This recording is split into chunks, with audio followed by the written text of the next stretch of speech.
really like horribly edited moments that they did to keep exactly, but they also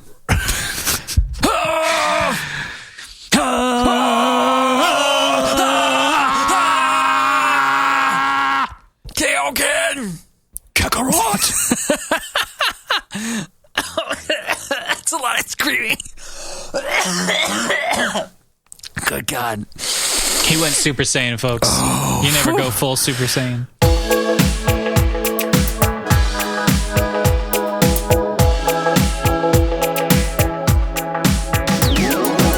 Wake up, everybody. Today is July 9th, and we are Never Free to Play, a podcast where we talk about all the video games we wish we were playing. I'm one of your hosts, Karch Palashi, joined by my co-host, Jason Wright. If you decide you like us and want to see the hot dad pics behind our paywall, you can find us at neverfreetoplay.com, patreon.com/neverfreetoplay, or on all the other social media where we are Never Free to Play. If you have questions, comments, thoughts, ideas, feedback, please send it to us at neverfreetoplay@gmail.com. Jason, how are you doing? Oh, man. Today, I had just a horrible experience mowing my lawn. Oh, no. I got to tell you all about it because I know everybody cares. But this story actually, it kind of goes back to earlier this week. So we had what we thought was this like 10-yard by, I don't know, maybe 50-yard area of trees behind our back fence that we were originally told when we moved in here that they were protected wetlands. And there's actually a sign behind my fence, like a hardcore street sign that says Ashbury Wetlands, do not destroy. Well, that farmland that was behind the wetlands got rezoned for residential, so they just came in and tore out all those trees. So there goes all of our shade, and it disrupted a lot of the wildlife. So now in my backyard, I have these flies that have never been there before, and they land on you and they bite you. That sucks. I've never had an encounter with flies that bite before, and really? They're a little bit different than normal. They're not sweat bees. They look like flies, but they have this greenish tint to them. What's a sweat bee? I don't know. Look that one up. I don't know. It's a little different than a sweat bee. It doesn't matter, Karch. We can revisit this because I do have a friend who's a PhD entomologist. That's pretty cool. I do, yeah. I think he's a professor at like North Carolina now. He went to Auburn with me. I was actually in his wedding, believe it or not. I don't. So anyway, I'll ask him what a sweat bee is. I'll ask him what the heck these biting flies are. So I'm trying to mow my grass. It is 110 degrees out today, it feels like. I keep getting bit by these stupid sweat bees, and then halfway through my backyard, the mower dies. Oh, no. So yeah, I don't know. I texted all my father-in-law and my dad and my stepdad, all three, about it, and I think it just needs oil in the mower. But it was an experience mowing the grass today, getting bitten and having no shade, and it's ridiculous. I'm so sorry, my friend. Oh, it feels good to get it out there, though. Got to plant some trees. Yeah, my mower's about to die too. Every time the first 20 minutes, it sputters the whole time. I also probably have to change the oil, but what I'll probably do is just get a new mower because I'm overdue anyway.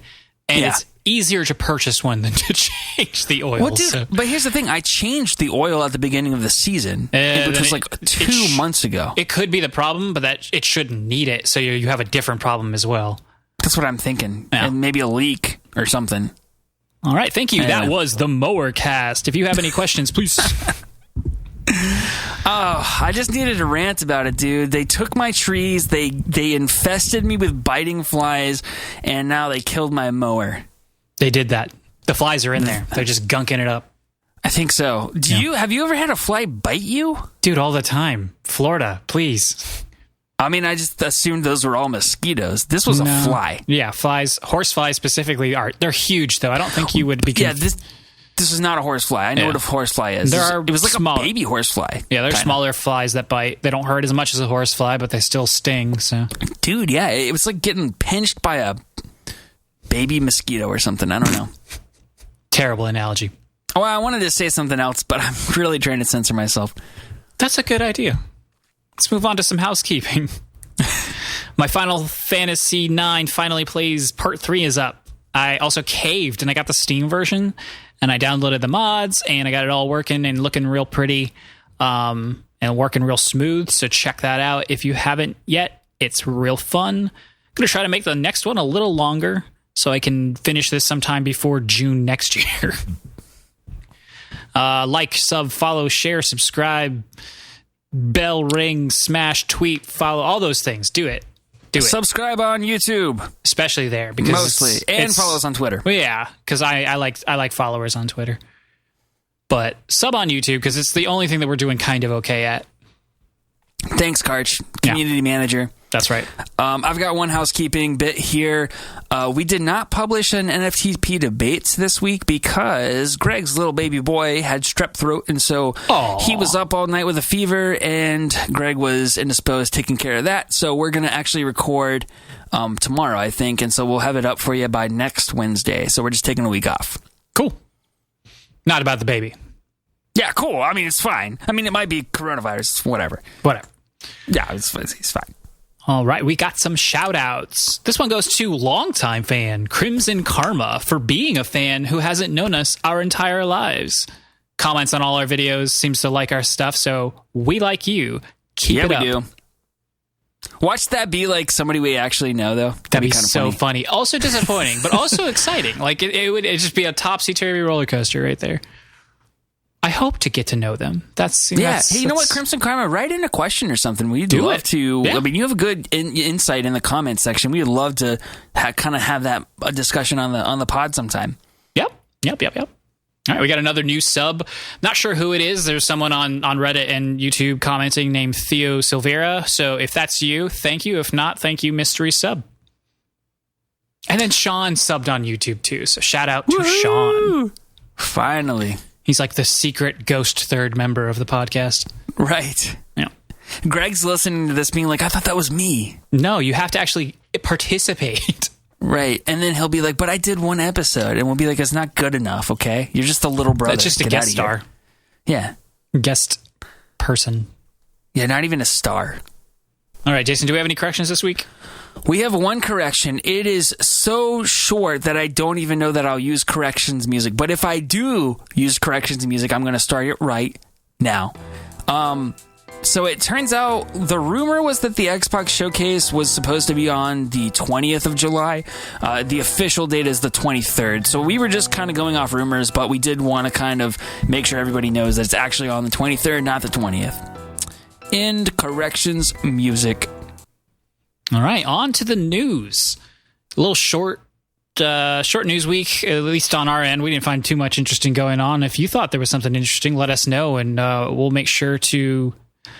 we probably won't talk about it, but, we'll keep an ear to the ground there next time. I think it was Tuesday. No, it was Tuesday. Tuesday was the 20th anniversary for Final Fantasy IX, one of my most favorite games of all time. And I tweeted this out, but if you didn't see that... I have a personal top 100 list that I made for no real good reason, for nobody except myself, and I showed it to Jason too.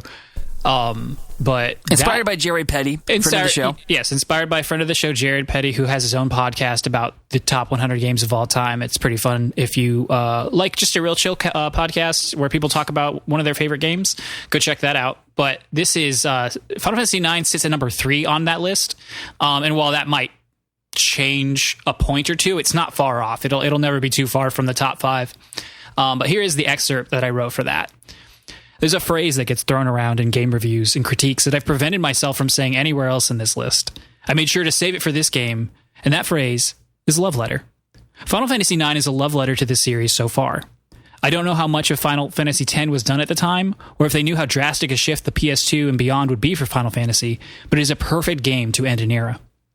Each time through, I discover something new, a small wink or nod here, a superfluous secret there. Each callback and reference feels genuine, not ham-fisted for the sake of it. It is in its own right an amazing game as well, and Square's tried and true formula of the past 13 years, no worse for wear. My fondest memories come from a replay on my PSP just after the birth of my daughter. Many sleepless nights spent playing Chocobo hot and cold while she rested on my lap or chest as I tried to keep her asleep and give my wife some well-deserved rest. The two are forever linked. It's fitting that we named her Final Fantasy IX Palashti. Oh, Final Fantasy 9 plush. She's so cute. She is, and she's not here, so we can get rowdy. Woo! Shoutcast! Shoutcast. We're not going to be waking her up. You missed your calling as a games journalist. That was very well written. I did. I missed a lot of callings. I should have been an actor. I should have been a creative. I think. Well, that's what we're doing right here. Kinda, yeah. I'm just really lazy too. It's why I'm not good at anything, and so I'm not successful as an adult. I've always considered myself like the Mario of people. Like I'm pretty. Like if you're ever the Mario in like Mario Tennis or Mario Golf. Oh, okay. Yeah. He is averagely statted in everything. Like other characters will specialize and they're good at something. Like Toad's the speed guy and Bowser's the big, heavy, strong guy. Mario is average in every single attribute, but he's not good at any. He's almost always the best character, though. No. Well, it depends on how your play style, right? If you're Mario, I'm Luigi because I'm only just slightly taller than you. So, well, you know what I mean. I'm the average. I'm the all around average at everything. I'm jack of all trades, master of none. Sort of feel it. I feel it in my soul. Yeah, and maybe not jack of all trades. I don't even want to sound that boisterous or whatever. All right. Well, that is my happy birthday to one of my favorite games of all time. And again, I am playing through it. So if you were inspired by my prose, go check that out and see what I'm talking about. And then play it if you want to. Stop watching. That's what I do with a lot of Let's Plays. I'll get started and I'll be like, oh no, I got to stop because I'm going to go play this game. Sure. Which is exactly what I think they do and why everybody should always let people, use footage of their games without any kind of, takedowns, restriction. Exactly. Yeah, all that stuff. All right. You're making me feel like I threw Diablo 2 a really crappy birthday party because I didn't know you were going to do this. I didn't either. I mean, technically I did it like a year and a half ago. It was easy enough to copy and paste into the doc. Oh, look at you. I had one for Diablo 2. Maybe next time I'll talk about that one. Next year. When exactly. It turns 20? When it turns 21. 21, yep. They both came out in the same year. Very, very close together. All right. No, I'll go ahead and talk about my piece of news, which is a little more, I guess, industry focused than game focused. But Sony invests $250 million into Fortnite and Unreal developer Epic Games. This article is from Michael McWhirter at Polygon. Quote, Sony is making a $250 million investment in Fortnite and Unreal Engine developer Epic Games, acquiring a minority interest in the studio, both companies announced Thursday. According to a joint news release, the investment will allow Sony and Epic to, quote, broaden their collaboration across Sony's leading portfolio of entertainment assets and technology and Epic's social entertainment platform and digital ecosystem to create unique experiences for consumers and creators, end quote. So, Karch, do you have any thoughts on this?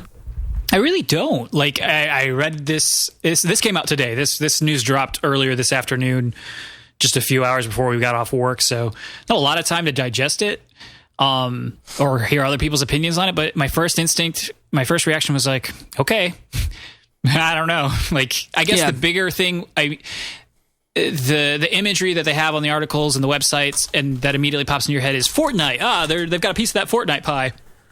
But more importantly, what they have is a piece of the Unreal Engine pie.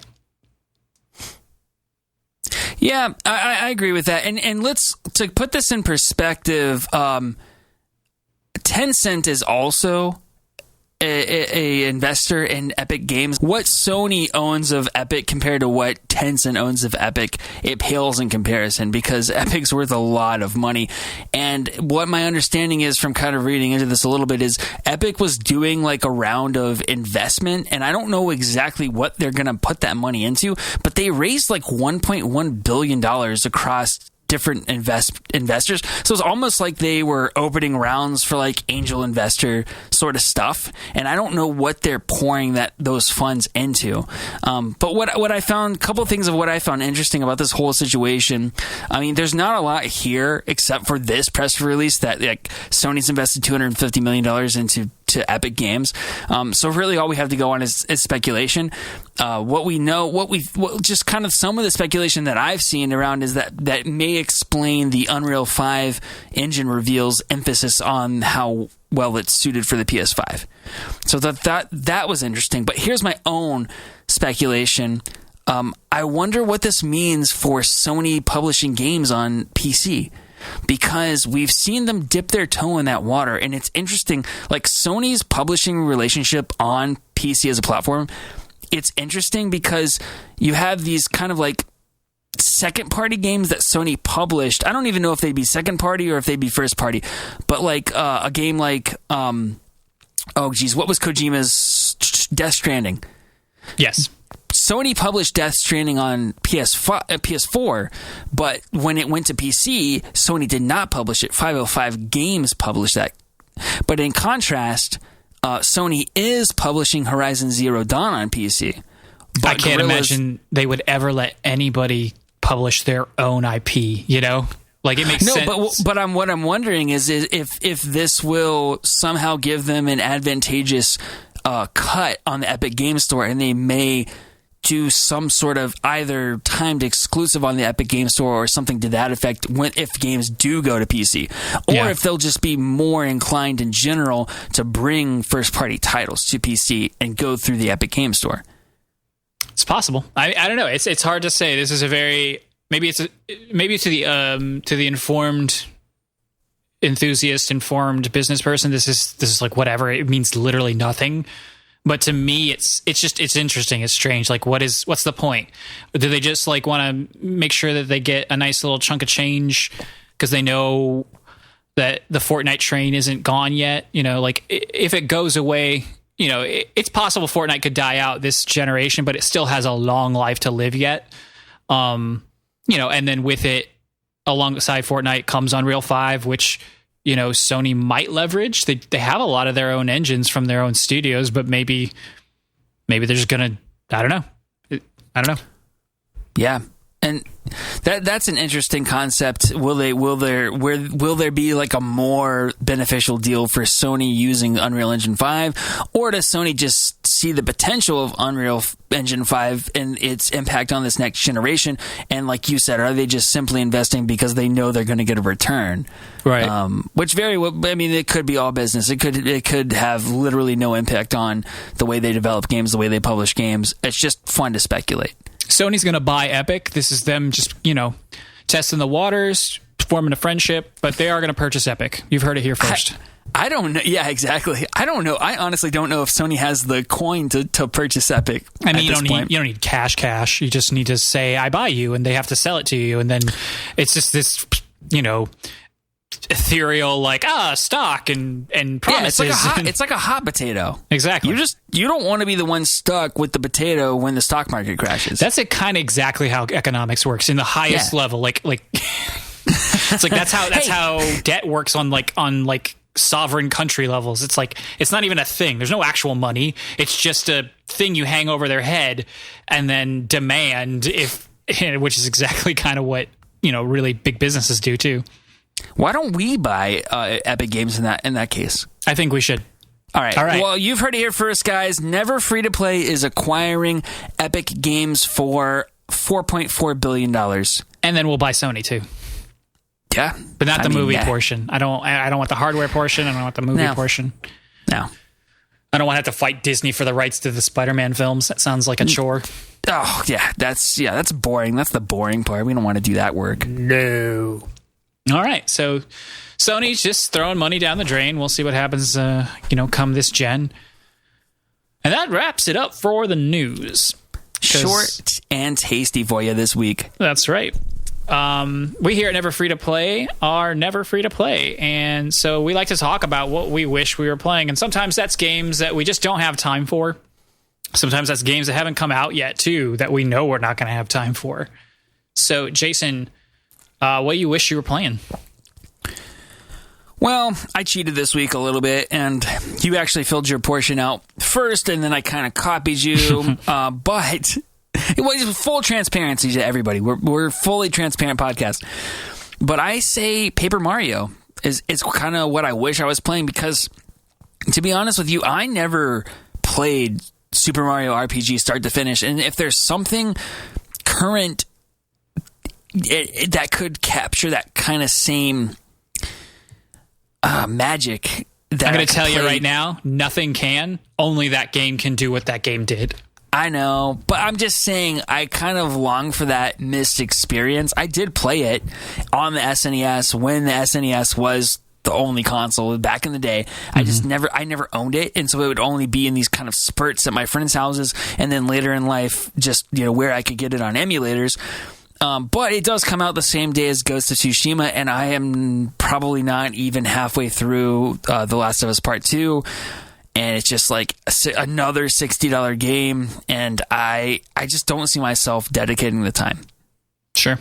So pouring one out already for Paper Mario, the Origami King. Sorry, Nintendo. Because I also put this game on my list, not because not because of a time or a money issue, but as Jason mentioned, Super Mario RPG, Legend of the Seven Stars came out on the Super Nintendo, and then Paper Mario and its sequel, Paper Mario and a Thousand Year Door, were these spiritual successors, and all three of those games still had a very core turn-based battle experience. The Paper series is very different from the Super Mario RPG series, but I loved all three of those games, and I thought they were amazing. And then the next three Paper Mario games were really disappointing because they just completely deviated from that gameplay style. And finally got confirmation that this game will also just still be doing its own weird Paper Mario thing. They've decided what they think Paper Mario should be, and it's just not for me anymore. Like, there's no, yes, it's turn-based combat, but it's this bizarro ring puzzle thing. And I'm not saying that would be bad, but it's like, I want this one thing. This is the thing that I want from them, and they just refuse to do it. So, it looks like turn-based Mario games are dead because Alpha Dream is closed down. They were responsible for the Mario and Luigi games on the handhelds, starting with the GBA, then DS, 3DS, etc. They closed down, sometime last year after a couple failed ports of their first two games. Didn't do very well on the 3DS, which I always thought was really bizarre that they didn't put, because the first one came out pretty soon after the Switch launch, so it was understandable. But then the next one was they announced that well after the Switch was a thing, and then they never put it on the Switch. And I guess it's because it was probably the dual screen thing, and it was hard to replicate. But I don't know. I feel like they could have made it work, and it would have been a lot more money in their pockets. So I wish I was playing Paper Mario because I wish Paper Mario was something different. I mean, that's something we can't change it. And can you blame Nintendo for not wanting to just they catch so much flack for just pumping out iterations of their IP, and everyone's like, well, this is just the same thing with a different skin on it. Except they haven't done it for this particular series in a long time. You think people would be receptive to that, or do they be like, well, you just copied Mario RPG and put it in a different art style? Well, that already happened with the first Paper Mario. If that was going to be a problem, it would have been back then, and it was received very well, at least critically. And that's the problem. Doug Bowser runs a tight ship, okay? What? Doug Bowser does run a tight ship. Yeah, I think it is a vocal minority that want the games of old. It seems anyway. I don't know, Color Splash came out on the Wii U, and the Wii U sucked, financially, and Paper Mario or Color Splash didn't do that well either as a result, but it did pretty well for the system that it was stuck on. So I guess they just don't have an incentive to want to, and Nintendo's, I know you say they're getting flack for pumping out the same IP. I mean, I guess they kind of do, but they're at the same time, they're also known for their stupid amounts of innovation, even just for the sake of innovating, which I feel is what they're doing with the Paper Mario series. So I don't know how it can be both at the same time. That's the weird thing about these big companies is they can't do anything right. No, they certainly can't. But little companies can. Sure. Speaking of little companies, what else I wish I was playing? There is a really cool game coming out on August 28th called Windbound. And if you haven't heard of it, just go ahead and Google it and see a video or two on it. They recently, earlier this week, released some, about, 16, not a lot, 16 to 20 minutes of gameplay footage. It's basically, in a nutshell, the easiest way to describe it, it is a Breath of the Wild clone. unlike we've seen so far, though. Like, if there's any out there, this one is even more so a clone than before, except with the twist that the main character is sailing along from island to island instead of just running around a landmass. So basically, they took Breath of the Wild and they combined it with Wind Waker. As soon as you said that, I was like, oh, and it hit me. And then the final piece is that the main character, it's a girl, and she looks, like she could be of some sort of like, Pacific Island kind of heritage, Hawaii, Philippines, that kind of stuff. And she has this little shell necklace pendant, and it's got a source of power on it. So it's Breath of the Wild meets Wind Waker meets Moana is the way that people will playfully describe it. Sign me up, dude. It looks really good. Like, it looks a little bare bones. But you're getting us codes, right? I'm going to get us codes, yeah. I was on Twitter, and they were liking my post, so, this is going to be the first game that we preview. I promise. Here it comes. Dude, that's kind of cool if it actually happens. I highly doubt it, but, yeah. Yeah, I'll wait for this episode to come out, and then I'll start schmoozing, greasing elbows. I will name this episode, Karch Pulaski Loves Windbound. Dude, do it. 5 Lives Studios. That's the name of the developer, published by Deep Silver. Yeah, Deep Silver. Who've done a few games. Yeah. Kind of like a random assortment. They did the most recent Metro game, I believe. Or maybe the one before it. But yeah. Metro Exodus, yeah. And Saints Row, Dead Island, Kingdom Come Deliverance. Yep. Homefront. So yeah, they seem really, really pushing this game. They're putting their Shenmue 3. For real? Yeah, that's what it says. All right, well, maybe they're not all winners. That's fine. Dead Island 2. Do people Persona like that? 5? Yeah, I saw that. That can't be right. It might be is it on PC? No, it's not on PC. This is gonna land us in corrections. Yeah, we're getting off topic. But so yes, it is a Breath of the Wild clone, but the the seafaring and the islands are procedurally generated, probably to an extent. There are survival mechanics which Breath of the Wild doesn't really have. Yes, you can cook and eat and stuff, but it's not like to keep playing the game. The music and the ambiance, however you want to say that, is really good. It uses ambulance. It uses a lot of piano, like Breath of the Wild did, but in just a different way. And then I don't know. I'm a sucker for a good footstep sound. So like when you're walking on stone versus grass versus dirt versus sand, it all sounds very different. And the character has bare feet. And so you really hear that kind of like that slap of the foot on the rock and, squishing in the sand. That's actually my dream job was to be the person that recorded those sounds with my feet. You want to be a Foley guy, whatever it was called? Oh, that's a real job? Yeah, the people who make like sound effects, like out of like... No, but specifically only sound effects with walking and bare feet. Gotcha. All right. Very niche. Very niche. Well, it's a tough market to break into, but I thought I had the talent. The one knock I will say... No, you're not. You're a terrible walker. What's your one knock? Sorry. I was just saying, are we done interrupting Karch about feet? Mm-hmm. My one knock is the combat looks bad. And not just but it doesn't look good. Hopefully it's not super important, or it gets much better, because it was very early on in the game. The character only had a spear, and all they could really do was, dodge roll to the side and kind of hop and stab. But it was just really clunky. And so imagine Zelda combat, but strip it of any of its nuance. And that's kind of what you got with this game. So, yeah, not the best if that's the kind of thing that you want. But that's not why I love Breath of the Wild by any stretch, which I'll talk about a little bit more later. So, yeah, a little over a month away. Looks really great. Gonna definitely check it out, especially if it's only $25, $30, $35. Sweet. If you could get us codes, that'd be awesome. If not, maybe we can split this one. Yeah, and it is coming to, I think, everything. I know it's coming to Switch. I know it's coming to PS4. I was going to say, it feels like a Switch game for me. Yeah, and that was another reason I was really excited about it, because, love me a good Switch game. Yeah. So that's what you wish you were playing. Yeah. I guess, what you want to talk about what we've actually been playing? Yeah, I'll go first. And I'll talk about one of the many things I've been playing. Not as many as last week. Last week was a smorgasbord, and I just kind of sampled a little bit of everything. I'll start with, we'll segue right into the Breath of the Wild. So I didn't play a lot, but I did play some, and I just forgot how delightfully aimless this game is. Like, I can literally just turn it on, and then by the end, I don't care what I did. I just had a good time. I might have knocked out 3 shrines. I might have not done anything. And I played, it wasn't that long ago. I played it when it launched, like a little over 3 years ago now. And I remember it fairly well as you can remember something is kind of like,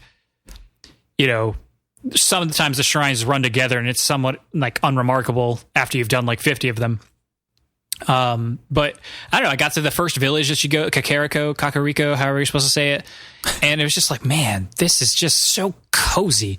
And I was just like walking into houses, like taking my time. And I don't know, I think this is the reason that people like open world games. The ability to just kind of do whatever you want on your own timetable. Totally. But go ahead. No, go ahead.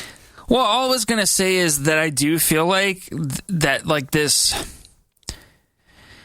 in some ways, the newer open world games have lost that charm for me. Maybe, yeah. Because they're so, I think they're so focused on giving you things to do on purpose that they don't necessarily allow for discoverability. But I mean, my mind's going specifically to Ubisoft games for some reason right now. But I'm just thinking of like those quote unquote checkbox games where they have these huge maps, but it very much is go to point A to point B and get this one thing and then come back. It doesn't allow for. There's not a lot of incentive to explore.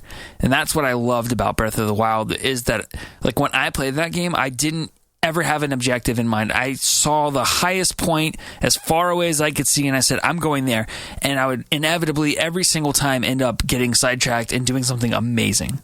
Yep. And, like, even now, I'm so early on when you've only had a chance. Like, some people run, like, so you start in the, pretty close to the middle of the map, but it's kind of like more to the eastern side. There's not too much more east that you can go. Some people just make a beeline for as far west, and they go to a specific section first so they can get a specific upgrade because it helps exploration. I'm not doing that. Like, I'm probably going to take a very similar path that I took the first time. We'll see how it goes. But, like, I'm already finding stuff. I'm like, if I did it the first time, I don't remember it. Like, and it's just as fun this time. That, or it is completely new. Like, obviously I'm doing some things. I know I have to be, but at the same time, I'm like, it's still fun. I don't know. I love it. And like you said, like newer open world games and the more popular ones, just, there's a balance for me personally that I just can't get into. I know you haven't played it and you didn't like it because it was not enough like Breath of the Wild with its climbing, but the only other one that I've played in recent memory that came as close to Breath of the Wild as it was Horizon Zero Dawn, because again, like you said, it is a little checkboxy on occasion. There are very intentional quests and side quests, but I felt that there was still quite a bit of reward for just walking off the beaten path, whether that was finding a cool little pocket of robo dinos, or if it was there were just discoverable pieces of lore that you could find in an abandoned, like not an abandoned, but like a dilapidated like structure, or deep in some kind of cave thing that kind of really speaks to the history of what happened in that world. But it does lose some of that because it's not as open as Breath of the Wild. But what it makes up for is it does have a slightly more pointed story. But that's something I do have to give, and I know Bethesda takes a lot of crap, but like Fallout 4, and I realize that's at this point a pretty old game, but I had never played a Fallout game before, and just like coming out of that vault and it's you in the wasteland, and you're just walking out into just you don't even know where you're going. It's completely at the beginning you're aimless, and to just like stumble upon this house, and then all of a sudden it's like, oh wow, this is an underground bunker, and then you're just like going and going and going, and then you stumble onto somehow this main quest of a random house you decided to walk into. That type of game design, and I think just tying it back is it's what Breath of the Wild is actually really good at too. like drawing you, somehow playing on your human instinct to draw you to do these certain things that they want you to do, and you don't even know you're being in some ways manipulated. It's pretty incredible, honestly. Yep. We're all slaves to the video game. Yep. And I love it. All right, the next game is something we've both been playing and talking about the last couple of weeks, and that's The Last of Us 2. So why don't you tell me, Jason, how far you are and how you're enjoying your experience now? Well, I've been pretty lukewarm on this the past couple weeks, but I am 9 hours in, and I'm at like 9 hours and 15 minutes in. I am really starting to appreciate this game. Like, I truly, truly am, and I think I get what they were going for now. So I don't know. Like I can't wait to play more of it, to be honest with you. And I didn't think that was going to happen. I thought it was going to be a slog for me. But I like, the encounters are so much fun, and I'm starting to understand the game design a little bit better, of like the way they structure the encounters, the way they will put you into this almost mini sandbox when you are in an encounter, and then the whole kind of almost like arena that you're in then becomes your playground, and you can go in any building, and you can, there's all these little hiding spots, and like you said, the ability to go prone gives you all these new sorts of stealth mechanics that you'd never had before. It's really fun. It's really fun. They're like more like micro sandboxes, but they are like, each little encounter has almost every encounter. Some are much tighter quarters, especially clicker related ones. It's the human encounters that are usually a bit more like, have fun, figure it out. Here's a puzzle, like a combat puzzle, basically. Whereas the clicker ones are very more like, here's some classic Resident Evil style stuff. And I love the human stuff. Basically everything you just said I agree with. I hate the clicker stuff. Like, I just wish the clickers were gone. They don't even, like, aside from the fact that if they were to just disappear, it would be a really bizarre story choice. They serve no purpose, not even as like a subtext anymore, because they weren't. They really don't. Like, by the time the first game starts, like, they're almost irrelevant aside from being the predominant enemy. Like, usually the most common thing you're fighting is, infected and clickers and stuff. In the first game. In the first game, right. In the second one, I feel like every time you have a clicker encounter, like, this feels forced. It's like, oh, we gotta throw the zombies at them because that's kind of what this game is. I'm like, it doesn't have to be. You guys could have just said, we killed them all. Hooray! Woohoo! We are rebuilding humanity. Woo! No, I mean, I agree with you. I derive no pleasure from the infected encounters. I kind of understand why they're there to an extent, but like you said, it's almost more of a world building thing than it is anything else. It's just kind of there.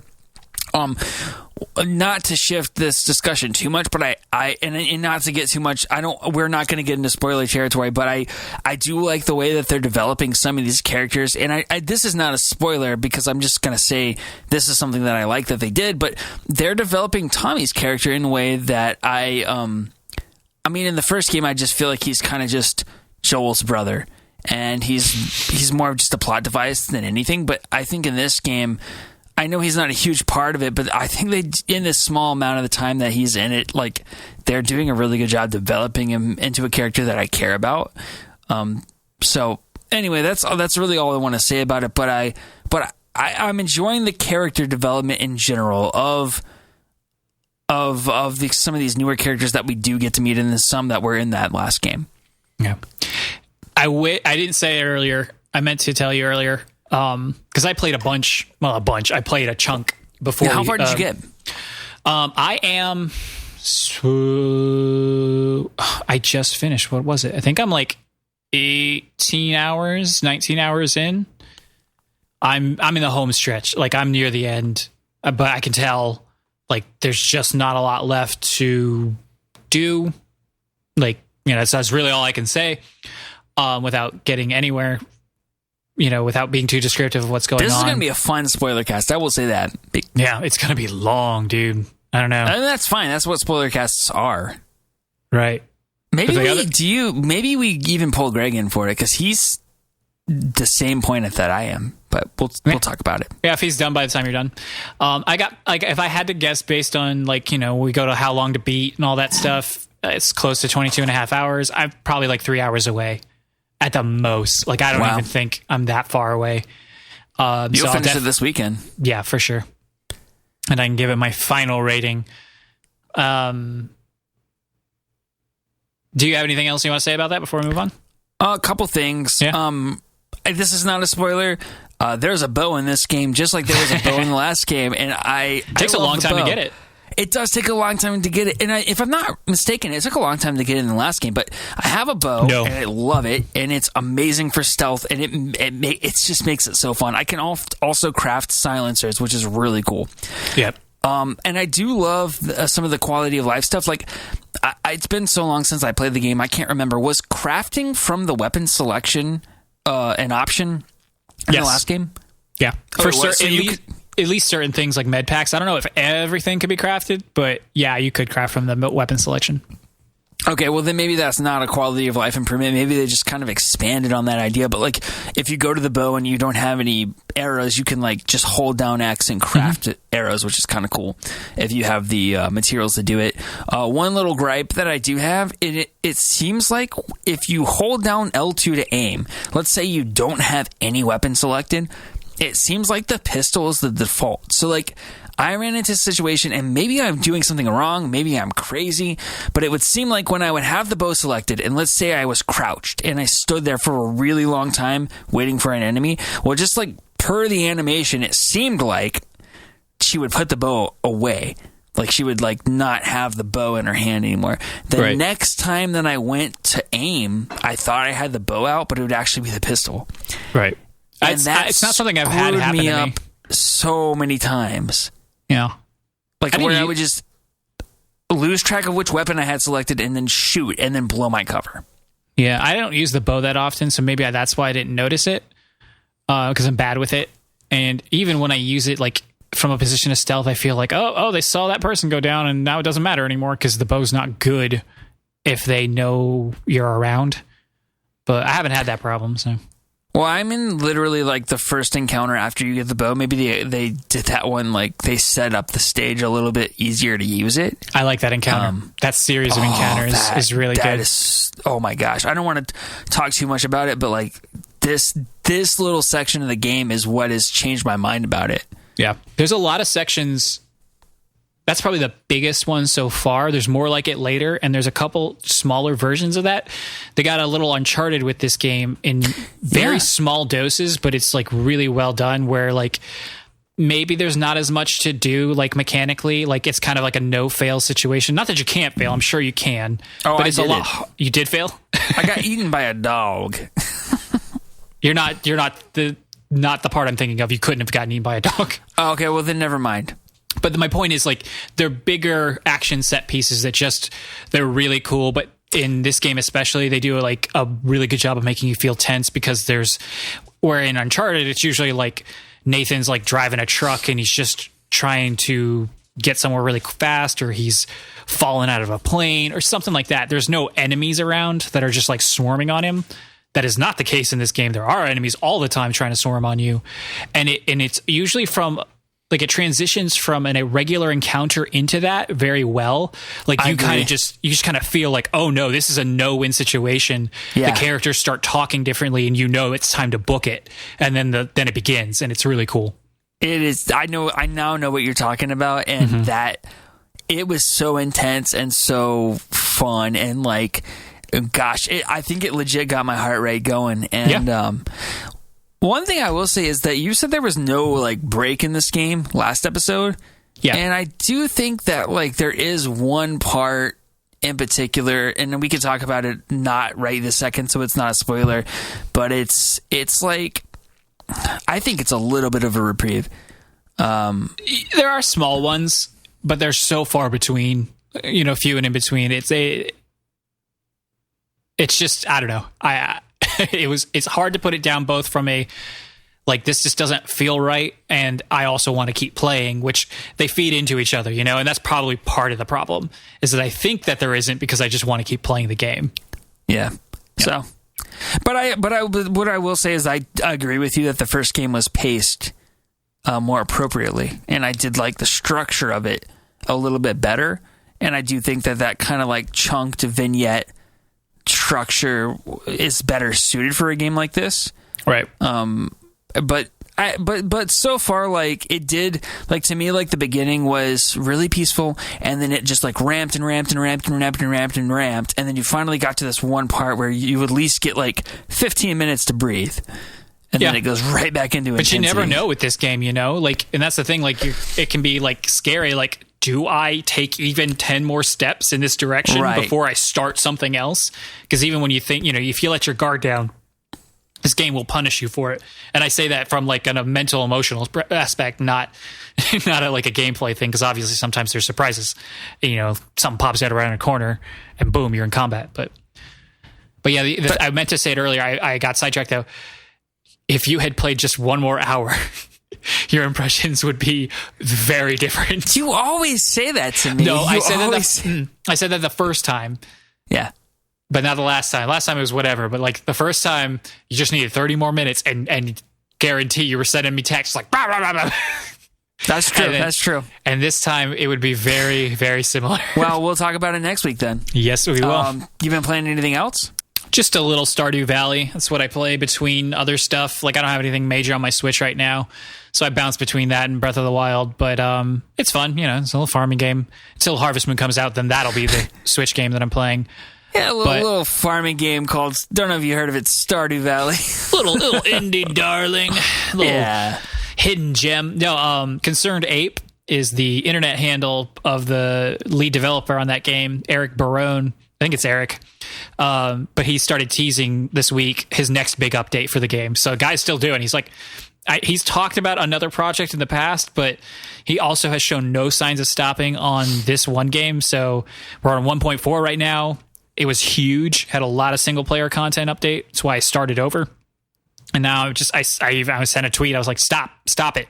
Stop making new stuff for this game. I can't handle it. I literally can't play it. I don't have the time. But he won't listen to me. Well, you know, you can only do so much. I'm pretty sure that dude is like probably made so much money off this game, because what was like he was the single. It was like a one-man team, right, on this? For the PC release, I don't think he had any assistance in any significant way. And I know he got a publisher for the console releases, which he's since departed with, and now he's self-publishing again. So, and he has hired some other like developers to help him, like, you know, code stuff.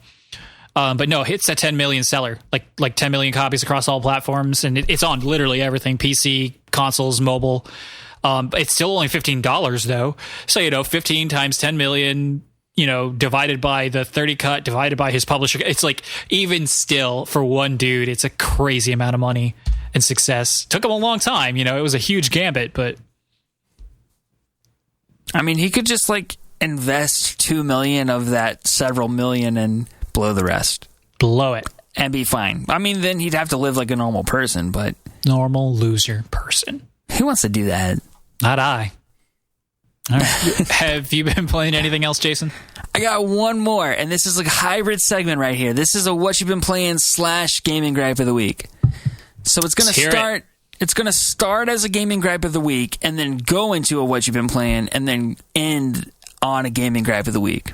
Oh, interesting sandwich. Yeah, all right, it's a sandwich. It's a grapey sandwich. Grapey sandwich full of grape. I'm always full of grape. Okay, so Borderlands 3. Last time I sang its praises, and in terms of like the actual gameplay, I still am loving Borderlands 3. But let me tell you, starting out with the gripe. Can we please agree on one way to make a multiplayer game? Please.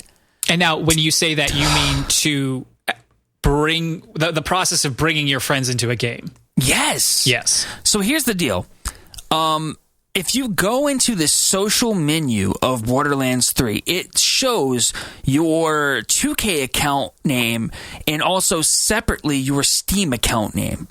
And so, like, say Tyler's logged in, because I played this with Tyler. It shows his Steam handle and it shows his 2K handle because it forces you to like create. I don't remember if it's a 2K or just if it's your character name, but at any rate, you see two of somebody, and neither one of those invites or join games worked for us. Like I would try to join his game and it would time out. I would try to join his Steam handle, it would time out. I would try to join his 2K handle, it would time out. He would do the same to me. He would try to join mine, it would time out. He would try to join my other, it would time out. Then we would try, that was from the menu, then we would try entering a game and doing the same thing, and that didn't work. So then we both reset Steam, and this is like 20 minutes into our endeavor of trying to just get into a same game. We would go into Steam and he would launch the game, and then somehow like I launched the game and then right clicked on his screen name and said join game before it started loading, and somehow magically when my lobby populated, I was in his lobby. No clue. I don't even know what I did to replicate, so I can't replicate what I did, but it should just work. Yes. It's 2020. Multiplayer is not a new thing. Like, all these people talk about all these multiplayer games. I never hear anybody talk about how hard it is to get into a game.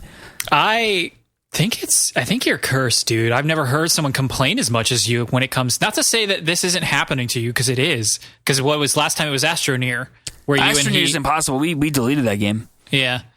And to be fair, I had a problem with Astroneer, but I think that was more my fault. I think that was partially the game's fault. It wasn't your fault, dude. You were doing all the right things. You clicked the button that said join, and then it didn't work. And there's not a lot of recourse. Yeah, there's really not. And didn't we also have a little bit of problem with Sea of Thieves, like at first, just trying to figure out the method? Like, it worked once we figured it out, but it's not uniform. That was mostly because I'd never...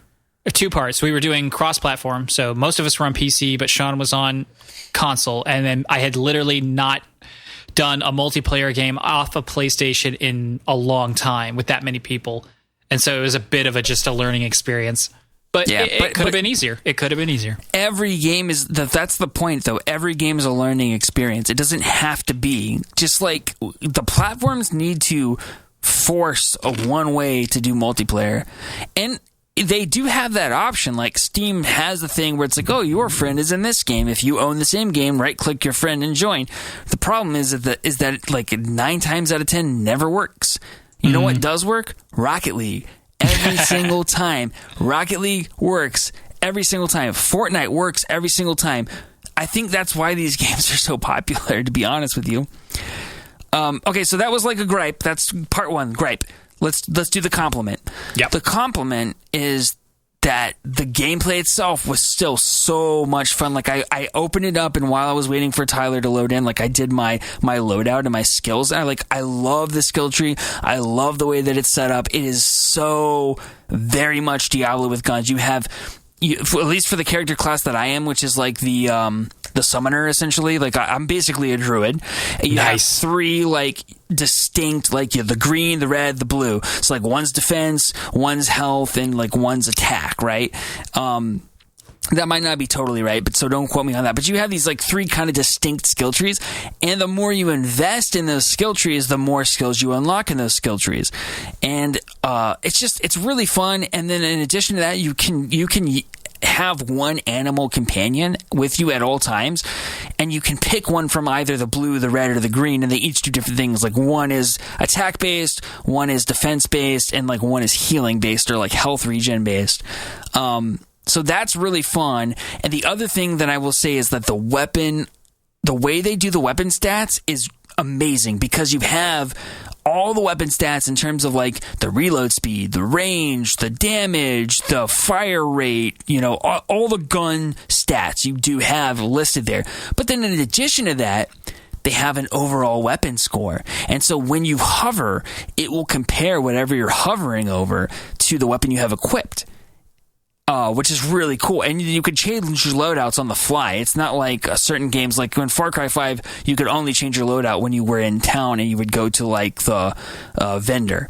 But in this game, you can change it out at any time if it's in your inventory, which is really cool. And then like I said, the you have that overall score. So like even if you're like, oh man, this one's fire rate's like slightly lower, but this one's damage is slightly higher, and you don't really have a preference in terms of the weapon type, then you could just look at the overall score and be like, oh, this one's a little better, I'll just equip it. Which is something like surprisingly the Division 2 did not have, which made the weapon system so confusing because I couldn't figure out what was better than what. So major props. But now I'm going to do the other half of my gripe. Before you do that, did you have the same problem connecting the first time you played? No. Loaded right in. Well, actually, we kind of did, but we chalked it up to like, oh, neither of us had started a character, so there's probably like an intro part we need to go through. And then once we got through that intro part, we were very easily able to join each other's games. Yeah, okay. Now, what I will say is it seemed like last week I said that I thought only the experience transferred, but Tyler was on the same mission as me even when he loaded into his own game. So I'm wondering if the progression also transfers somehow. Interesting. So that's really cool. Like, that's really cool. Yeah, for sure.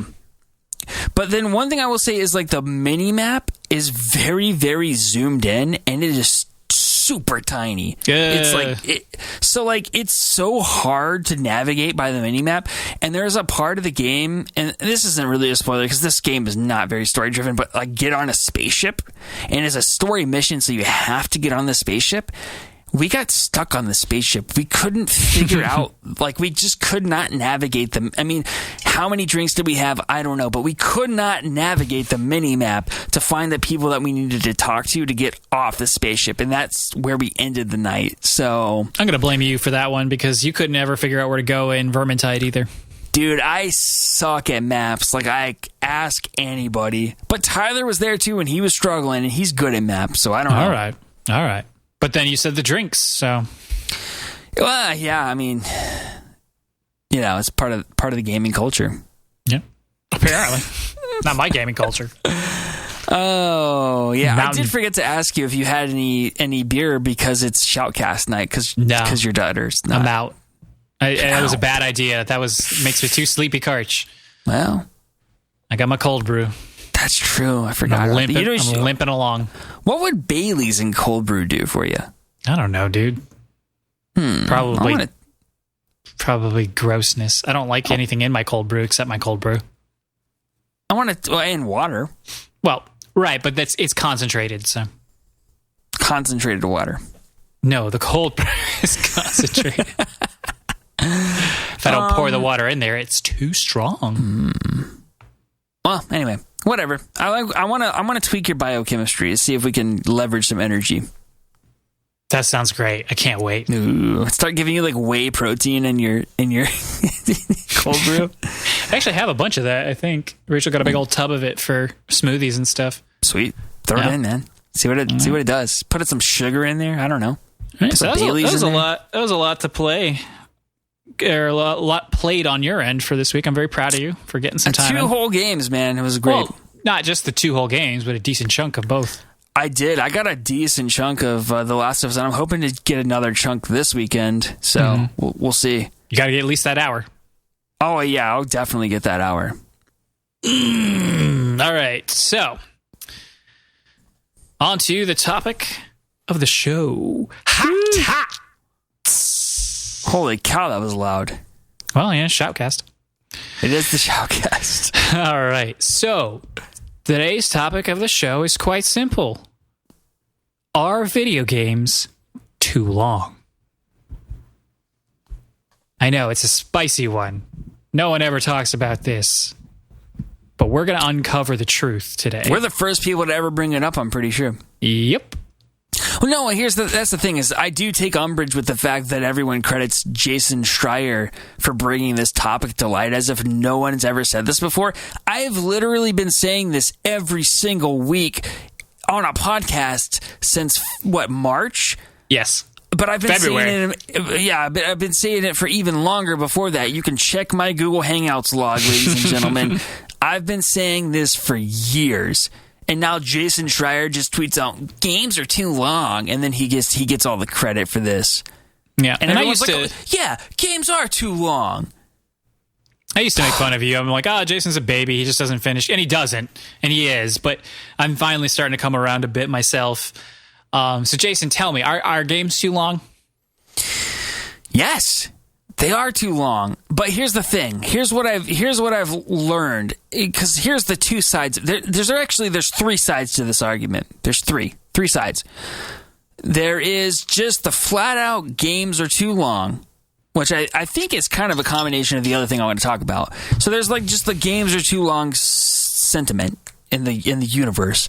Then there's the business perspective, which we learned from Sean Layden, and he's like, I think that these two kind of ideas are going to clash of like games needing to be a certain length to justify their price point.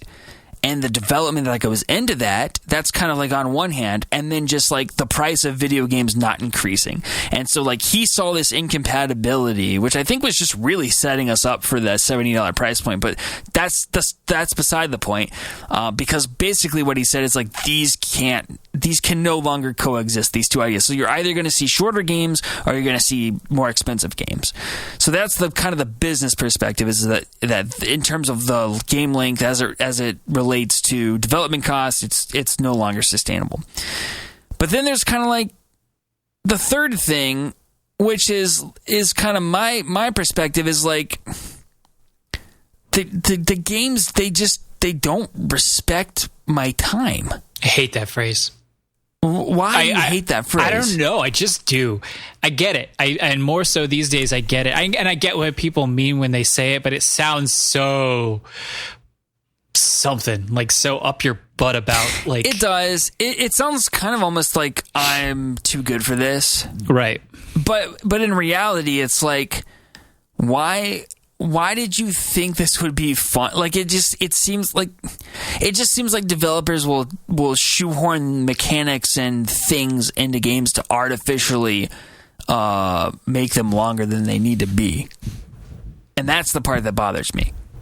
Sure. So like I said, like the checkboxy things of like, well, you can't progress. There's no story reason or any other kind of like limitation or power reason. Like you don't need to grind or anything. There's no real reason why. But I need you to find 3 drug boats before you can get out of this part of the game. And it's like, that's not fun.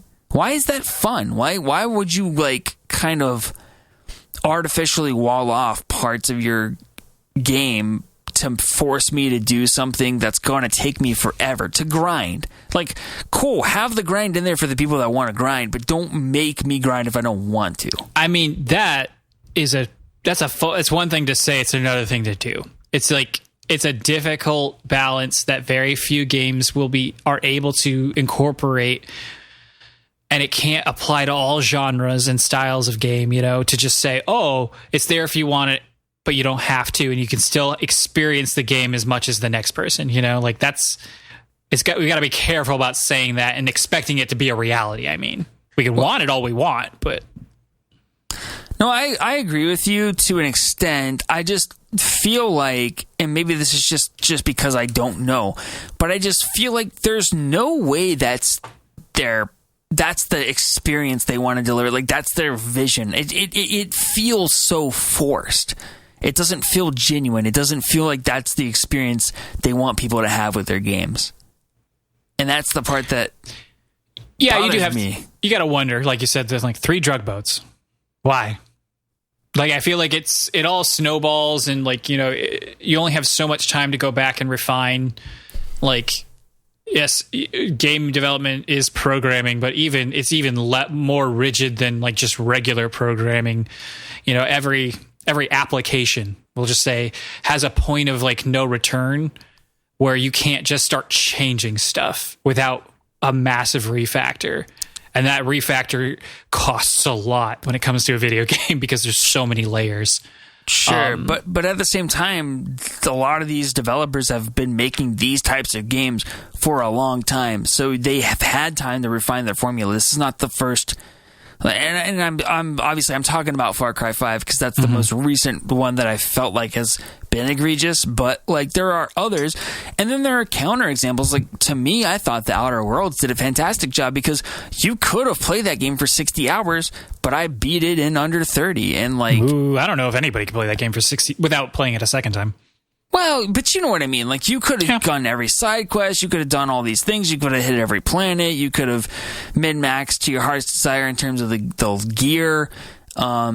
You could have done all of your party member side quests. You could have gone after more party members, but you didn't have to. You could mainline the story. And I probably I probably did a little bit of column A and a little bit of column B.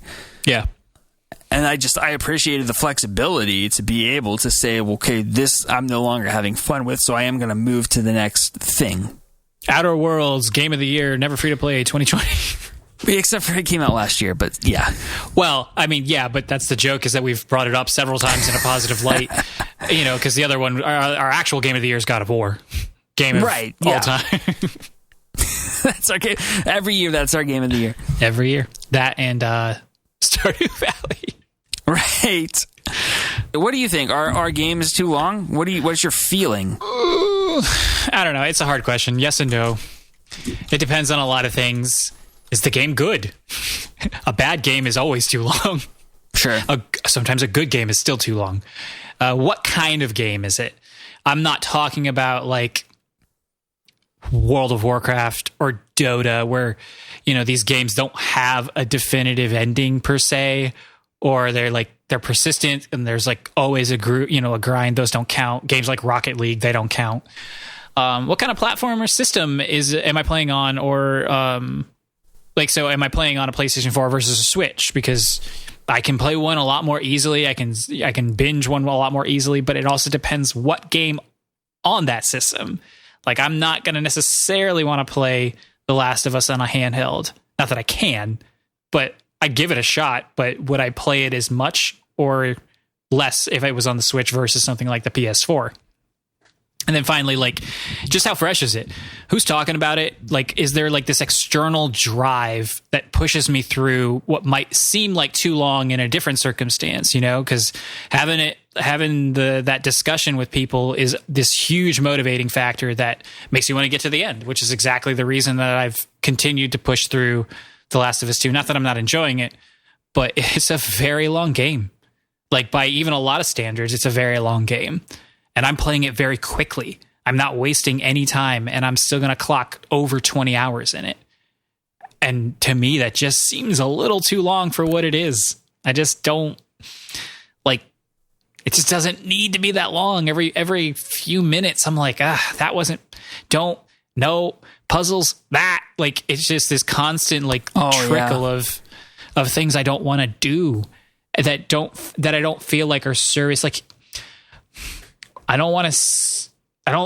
isn't spoilery, but the second half of this game feels like filler. Not really, but the first half I would be very, and I don't want to get on a tangent too far on just one game, but the first half of that game is very intentional, and I would find it very difficult to cut too much from it. Maybe an hour or two, but not a lot. The second half, I could cut it in half. I could shave off 4 hours of that game. Conceptually, you'd have to really hash it out. Sure. What does that look like? But I don't think it would be too far a stretch to say that would improve both my experience and then the story just in general. And I just feel like that's true for a lot of games. Why is the level cap so high in most games? For strange, most RPGs, JRPGs specifically, 99 is as high as you go. It's just always what it is, except you're never going to get there. So what's it even there for? Funnily enough, Final Fantasy VII Remake, I think, stops you at 50. I don't know why, but they just do, because they're going to start you over at level 1, probably anyway, in the sequel, just for funsies. So, but yeah, So what's your cutoff? What's your cutoff for this many hours is too long for a game? And I understand that might vary by genre and whatnot, like I said, it does. I don't know. I probably in general, I start to feel it. I really take a long, hard look at that clock around 20, 25 hours. Yep, that's exactly what I was going to say too. But you never make it past that. Like, No, I'll I keep don't. going depending on the game. Like I talked about last week, Breath of the Wild, I dumped 80 in easy. Easiest thing I've ever done was dump 80 hours into Breath of the Wild. I've put over 100 into Stardew Valley. And that's a bit like what I was talking about where it doesn't end, and a bit like other games where it does. And there's a lot of replay value, which I'll get to here in a second. But yeah, about 20, 25 hours is when I seriously start to consider, like, am I having fun? Because if I'm not, is about the time that I start to, consider putting it down. Like, if it's not like Xenoblade, about 25 hours in, I'm like, this combat I cannot do this for another 30 hours. It's just not fun. The story was pretty good. I was having fun with the characters and stuff, but it's a video game, and there's not a walking simulator out there that lasts more than like 5 to 10 hours. So why the heck am I going to play one for 60? Because that's when the gameplay's not fun, all games are walking simulators, or they're nothing because they might not even have a story. Well, and that's the thing. It's so weird because it does seem like that games get this huge backlash when they don't have like X hours. Like, I do feel like a lot of gamers, at least maybe it's a vocal minority, but they kind of have this dollars per hour mentality, which I just simply don't buy into. Like, I want the experience that the developer wanted me to have. That's truly what I want. If it's 5 hours, great. If it's 20 hours, okay. If it's 30, I'll have to think about it. But like, at the end of the day, like, I want to experience their vision, and I don't want filler in there. You don't want a fabrication. You don't want them guessing at what you want. You want them to do a thing, and you want to enjoy that thing. Like, and that doesn't always work out. And that's cool. That's fine. It happens. You don't love every movie you ever see or every TV show you watch. But then you'll see them just get flamed online if it's not like 60 hours, or you know what I mean? Like, I do. Oh no, I do. You've definitely seen these things where, like, even the Outer World we just talked about, people were like, but it's only 15 hours. You know what I mean? I do, and I don't understand what those people were looking for.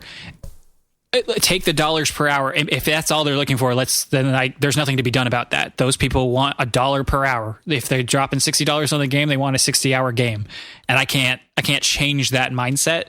But I really want to dive into people's opinions on a game that's quote unquote too short. Aside from, man, I just loved it so much, which is not usually the mentality that they're coming at it with. They're usually just mad. I'm like, why are you mad? Did you enjoy the game? Is that why you want to play it more? Or are you just mad because you've just come to expect a certain length and you feel cheated? Which doesn't make a lot of sense. Who has that much time?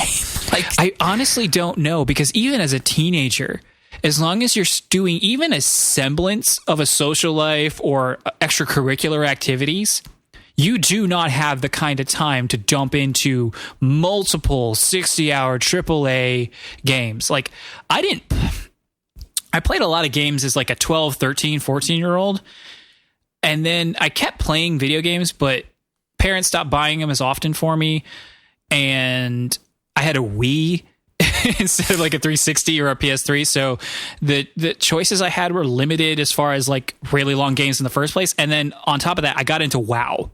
And WoW consumed my life, because you can't play you can't play video games and WoW at the same time. It's very difficult to want to do both really well. And I wanted to play WoW, as best as I could anyway, to the best of my ability. So, but I don't know. I don't know how even like a 15 or 16-year-old, you got to be like, and I don't mean to disparage, but a quote unquote no lifer. And if I was single at my age now with the income I have, I'd probably be that no lifer. But that's the only situation I imagine you have the time to dump that much time into a game. And that truly leads me to believe that it's a vocal minority, because the people that I know that play video games right now, I'm thinking just off the top of my head, not a single person probably has more than 10, 15 hours on a good week to play a game. I mean, like, that's it. So yeah, I'm definitely on the higher end. I will say that I make it a priority. I squeeze it in when I can, probably a little bit too much. Sorry, family, but that's what I do. So here's my plea to publishers. Start appealing to the part of your fan base that actually has money and stop trying to please these tween kids. Well, that's where microtransactions come in, man.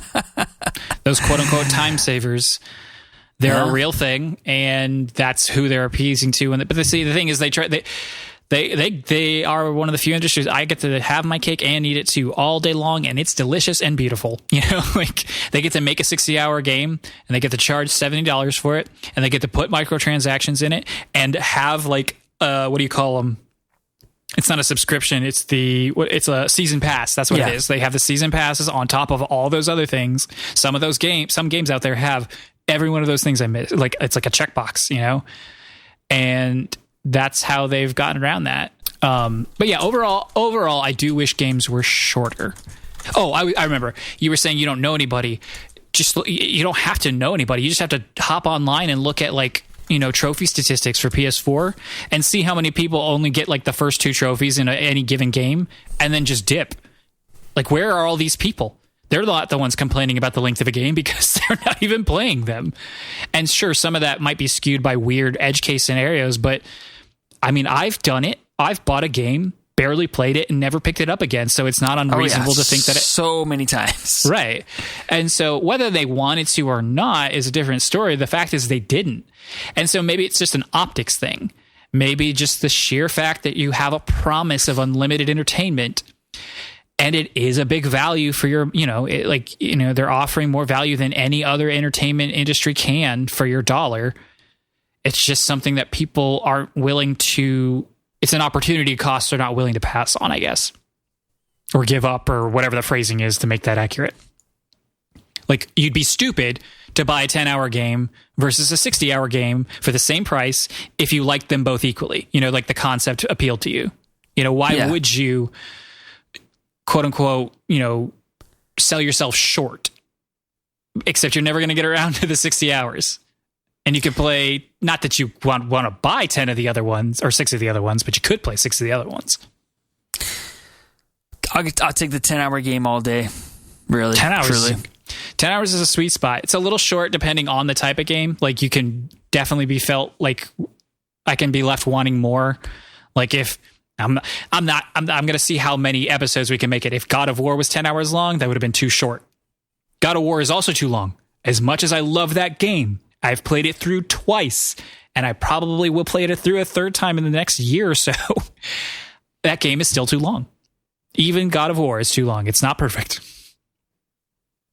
Ouch. You just hurt Corey Balrog's feelings. Suck it, Balrog. No, it's just too many your princess was in another castle moments. Too many like, oh, we got here and turns out it wasn't there all along. There's like, that happens like 4 different times. And the first 2, it makes sense, but not the next 2. It does that sort of thing becomes trite to me. And very quickly. You've got nothing else. Like, feels so artificial. It feels like you're stretching. Yep. But so to wrap up on my opinions anyway, I wish they were shorter overall.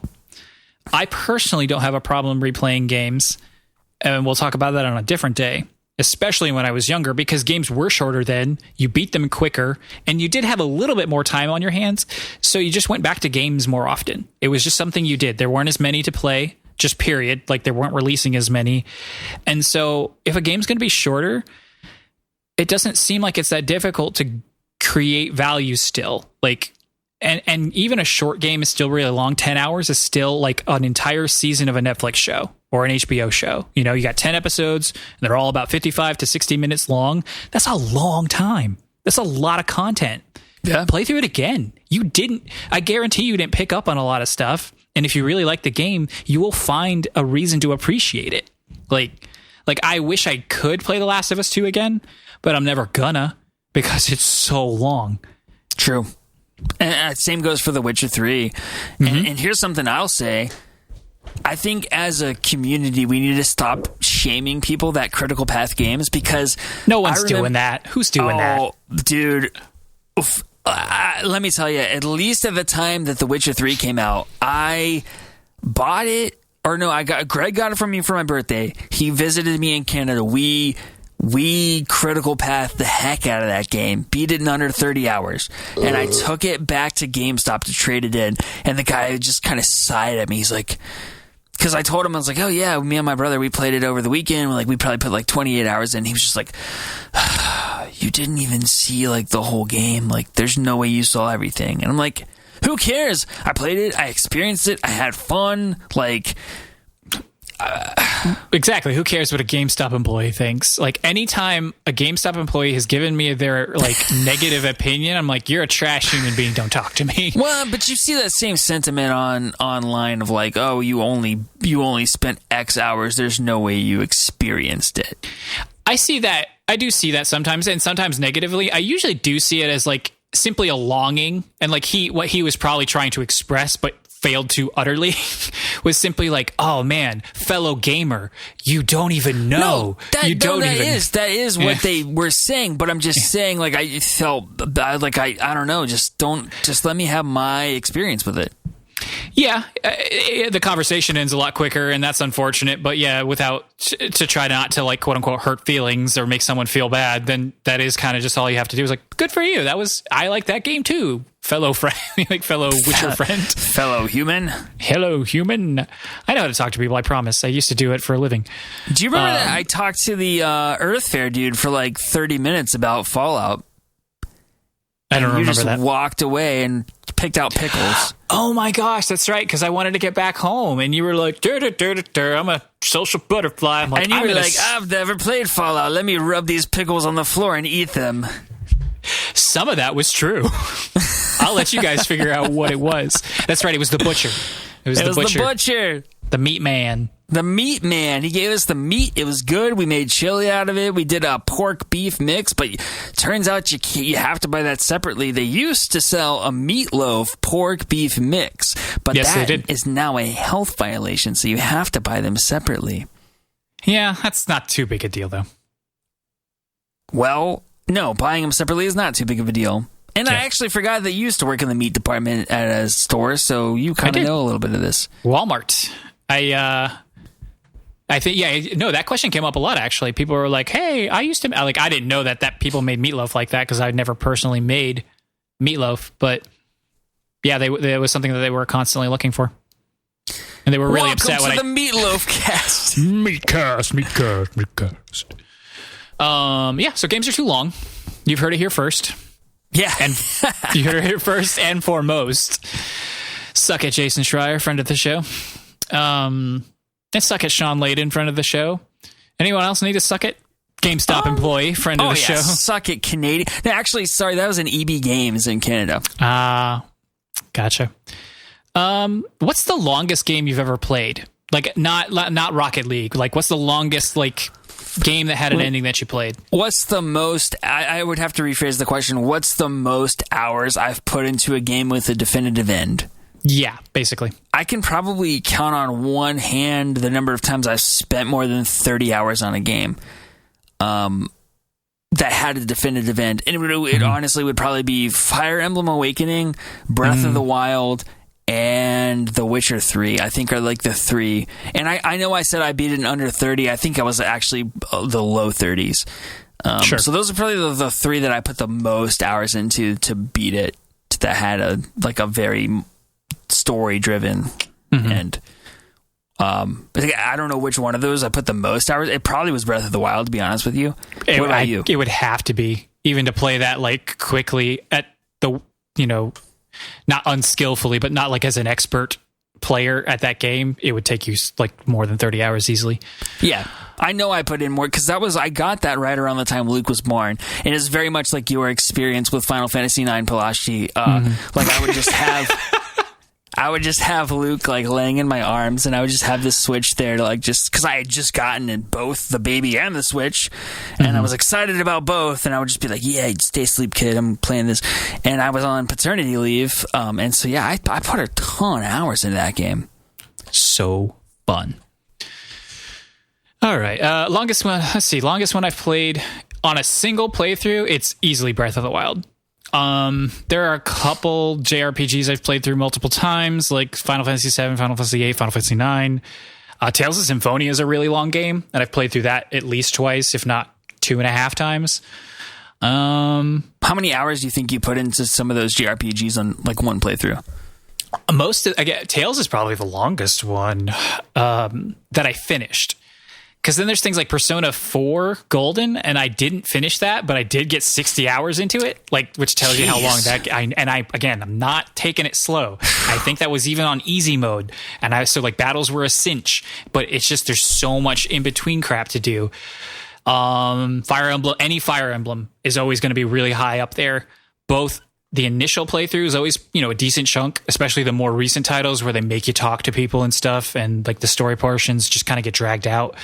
But the battles are long too, and again, the replay value on those sends that time through the roof. So yeah, a lot. But probably a single save file, start to finish, is probably Breath of the Wild, with, like I said, about 80 something hours.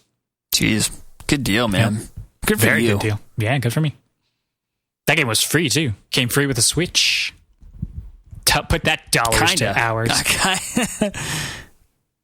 Because you bought it from somebody. Well, you bought it from somebody. It wasn't like a bundle. They had already downloaded it, and they just gave me the Switch with everything, and they weren't going to ever play again. So their Nintendo account was like, quote unquote, up for grabs. Right. No, I get that, but you always fall into these situations like, I was just standing in line with some friends at CVS to get a midnight release Wii, and then this guy in front of me was like, hey, how about I buy you one too? Well, I knew him from work, and technically I was supposed to pay him back, and I never did, and it's my greatest shame. Not because I stopped working there, it all happened very fast, and it was just it was this thing. It was a thing, and I was young and stupid, so... Do you think if you offered him many, many hours of free content about video games in exchange for not paying him back, he would maybe go for that? No, I would also offer him the money that I owe him, though. I have no qualms against that. I don't know I have no contact with this man anymore. I recently... Angelo, if you're listening, I'm so sorry. I hope you're doing well. I have your $267.85. I think I used to know it by heart because it was the largest amount of money I'd ever owed anyone, period. That wasn't a business. I have a kind of a shame story like that too. So in college, we had to do a group project, and group projects are the worst. And I actually feel like group projects in college are even worse than, say, elementary school. Yes. There's no facilitator. There's no parents. There's just you're on your own, man. No parents. It's adult life, and nobody's getting paid. Half these kids don't even care if they pass. No, they don't. It's not like a job where we're all getting paid, and if we don't do our jobs, we'll get fired. It's nothing like that. The worst thing that could happen to these kids is they fail and their parents pay for another semester. So anyway, we had this lab where it was like a controls lab, and we had a certain budget to go buy crap from Radio Shack, and we had to get an Arduino and some other stuff. Anyway, I think me and this other kid went out and actually bought everything, mostly, but then I also bought some things. And then for whatever reason, I got tasked with filing for the reimbursement. So I did get the reimbursement, but I forgot to give it to, I legitimately, this was my last semester of college, and I didn't get the reimbursement until after I graduated, and I totally blanked on paying this kid back. It was only $30, but I still feel bad about it, and I don't even remember his name. You suck. I'm sorry, that kid. I still have that email in my Gmail thing. If I ever think about it, I'll give him his $30 with interest. Do it now. Don't give him the interest. Don't give him the interest. Let me see if I remember that. I don't want to search for it right now. It'll take too long, but I totally remember that guy. Yeah. All right. Also, he did all the programming, so I feel bad about that too. But I made the video, and it was a good video. You earned it. You earned your theft money. Yeah. Excuse me. All right, so that was a long tangent, but still, video games are too long. Video games are longer than our podcast. They are longer than our podcast. You can listen to 3, 4, 5, 6, 7, 8 episodes of our podcast and still not finish The Last of Us 2. Right. Look at that value. Do them both at the same time. Speaking of really long games, we have a listener question that kind of dovetails right into that. Sean from Alaska writes, because he's still stranded in Alaska. He is. And he says, from his tiny little island where he's stranded, we tried to talk him into swimming, and he said, I'll wait for the boat. He says, hey, fellas, 2 questions this week. One, hopefully for discussion, and the other one for my info more than anything else. Going along with what you guys were talking about replaying games, how do you feel about games that are never supposed to end? Things like Destiny 2, they said WoW, and he mentions Skyrim with mods, but essentially games as a service is kind of the target of this. And then secondly, he says a simpler question, what microphones are you guys using? So take care, Sean. So what do you think, Karch? What do you think about, say, games as a service, games that are never supposed to end? Well, as I mentioned earlier, that is a young man's game. I cannot do that anymore if I want to play other video games. I can't even start them anymore because I know eventually, I know that there will come a point where I'm going to dip, and not just like, I had my fun and I'm done. Like, I'm going to dip. It's going to be a bad breakup. Like, there's no such thing as for me at least, there's no such thing as a good breakup with a games as a service type thing where like World of Warcraft, I don't do that anymore because the last time I played, it just puts a nasty feeling in my stomach. You sound like a junkie. You're like, man, I don't want to do that anymore. Because in not to make light of true addiction, because I was never addicted to it in and at least not in a significant way. Yeah. But it's not dissimilar. And these games prey on that. And that's another reason that I don't want to, because even WoW they've implemented it in very minor ways, because aside from, for the most part, you buy the expansion, you pay for your monthly subscription. There are very few opportunities to pay more money into it. But over the years, they've added cosmetics, for certain mounts and effects and stuff.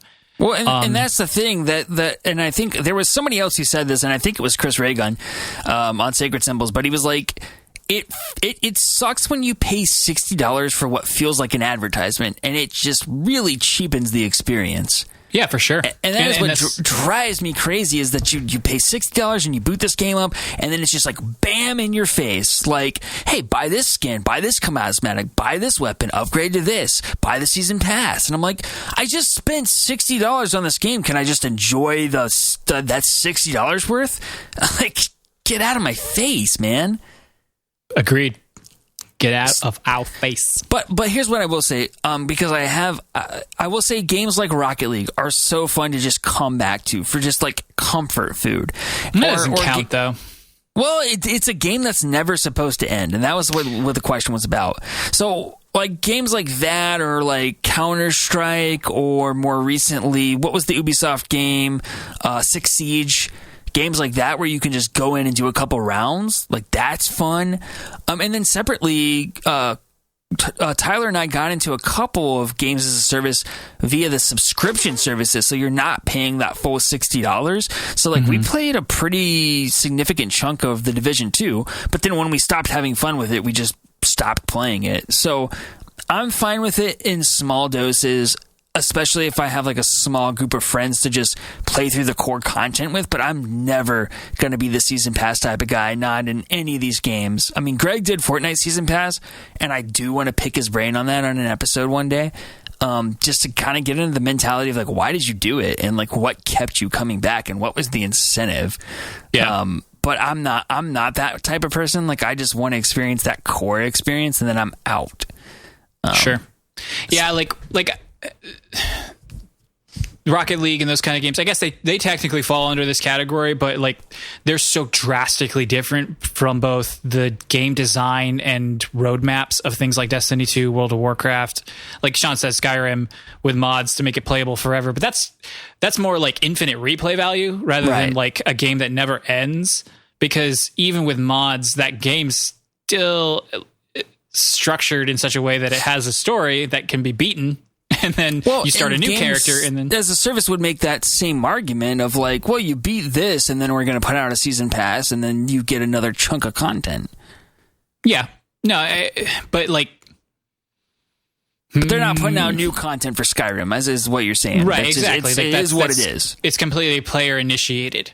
Yeah. Like it's no different than I love Skyrim so much. I just replay the base game over and over again. Right. I just happen to have mods that make it a slightly different experience. And so like the only exception to this rule that I've had in recent years was I stopped playing about definitely over a year ago now. I think I stopped playing Hearthstone. I played Hearthstone for like 3 or so years, probably and now you're more. playing Magic. and I took a break and I started playing Magic. The reason I stopped playing Hearthstone was because that game is flawed. Like it's fun and it's easy, but like, and not to sound all hoity-toity, but Magic's just a better card game. Like, and that's not a new information. It's just a better card game. And there's things that they're never going to do to Hearthstone to make it more like Magic. And I was like, I don't want to get too into the weeds, but the general way that they designed that game around classes instead of just cards restricted it beyond belief. And so the meta would always get out of control, and it just wasn't worth paying the $50 for the expansions, because it was free to play, but you got to put in a little money if you want to play the decks you want to play. And that's true for Magic too. Every expansion, and there's like 4 a year, is like $50 for a bunch of booster packs. And, you know, you open them up like you would like Pokemon cards, except there's no actual cards. But I don't know. I love it. I'm still having a lot of fun with it. And it's a bit of both. It's a bit like Destiny 2 in the way that they're always going to keep stringing me along with new content. But it's a bit like Rocket League because it's all based on matches, which can take anywhere between like 3 minutes to 30 minutes, depending how long it just happens to go out, what kind of decks you guys are playing. But it's like, I used to play mobile games all the time too, but it's the same thing. Like I don't do that anymore. Like I can't do them. I just can't do them. What I hear you saying though is it just kind of depends on how it grabs you. So if there were some game out there that like really grabbed you, that you'd be maybe open to it. It's just that nothing has. I mean, I played Overwatch for like a couple months when it came out, and then I took a pretty big break, maybe came back a year later. And then every now and then I think about it and I'm like, I could play Overwatch again. Nah. Yeah. Just like, what's the point? Because I'm going to drop it in 2 seconds. And while I might have a lot of time to play comparatively to maybe you or other people, every hour I'm playing Overwatch is an hour I'm not playing something else. Yeah, I'm with you there. Time is money. For me, those types of games will always be the types of games that I play with other people, because otherwise I'm not going to play that. I'm just not going to. I don't play games with other people. It's too difficult. I do enjoy playing games with you and Sean and Robert, but also at the same time, like I gotta force myself. Because even while I'm playing with you guys, I'm like, I could be playing something else right now. Yeah, no, I mean, I don't take offense to that. I totally know what you mean. Yeah. So there you go. And Sean, I am using, I got the box right here. I'm just going to read the box from my microphone. It is a Shure SM58 legendary vocal microphone. Woo! And I am using a Shure SM7B, and this one is pretty common for podcasters. And for radio broadcasts too. And the great thing about these mics is like neither Karch nor I, despite these gray sheets you see in the background that are supposed to help with sound treatment, and they do, but neither of us are in like a super sound treated environment. And so like these are dynamic mics and they're just a little better suited for untreated areas. They're really good. Like it picks up a lot of stuff in the background. Like I'm sure at some point you're going to hear, at some point during the podcast, Rachel came into the kitchen and she made a noise and I turned my head, and you'll hear that, but like it's not a huge deal, and it doesn't catch or like you know, like my foot tapping on the ground right now. It's really good. And Greg fixes a lot of it too. Well, that's it. Yeah. Is he's the best? Oh, is he the best though? Yeah. We're done calling him, right? We're stopped calling him. We have officially cut that segment out. Done calling him. Yeah, we're done calling him. Sorry, Greg. I mean, it was really fun, and if you're like super offended, we'll start calling you again. But half the time, you never even answered. It's because he's the worst. Because he's the worst. Oh man, what are you getting into this weekend, man? We're gonna go drive 2.5 hours to meet some people about a puppy that we're gonna buy. Ooh. Yeah, we're gonna get a Basset Hound puppy. Cute. Because we love Basset Hounds, and we've never actually owned an actual Basset Hound. We've owned some mixes, and they've always been, you know, rescues and adoptions, and we're ready for. What if you find out that you don't really like Basset Hounds? I already know. I had a Basset Rhodesian Ridgeback mix, and he was the best dog I've ever had or ever will have. He broke the mold, and I have no shame in saying, like, Charlie? I will never... Charlie, yeah. I'll never love a dog. I'll never love a dog like I loved him. And then we had for a very short time, we adopted an elderly gentleman named Abe. And he was Abe. a Bagel, which is a Basset Beagle mix. But he was very much a Basset type hound. And we're hound dogs, or we're hound dog people. Yeah. And like, I just don't see us not loving this dog with every fiber of our being. No, I'm excited for you guys. Yeah, Tyler just got gosh, I wish I hadn't started this sentence because I can't remember the breed, but it's also very cute. And I'm excited for all my friends getting puppies. Yeah. I got a pup here. He's really lazy though, so I don't think he's gonna come say hi.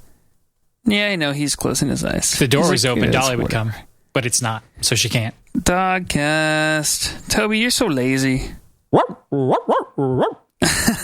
Toby's just like, I know, but you told me if I talked, I would get kicked out, so I'm just going to be real quiet here. Oh, Toby. Yeah, Toby has a theme song. It's the Candyman song from Willy Wonka, but it's his theme song. Tobe, come say hi, bud. Come here. No, I can't get him. This is why you watch the camera. video, folks. There he is. Oh, no, the microphone's blocking. There See he the is. dog. Oh. I like how you say that. You can't even see him. Shut up. You're ruining it. I'm ruining the magic. Toby. Nope. All right, everybody. That is all we have for you today. You all have a fantastic week. We will try, but we are never free to play.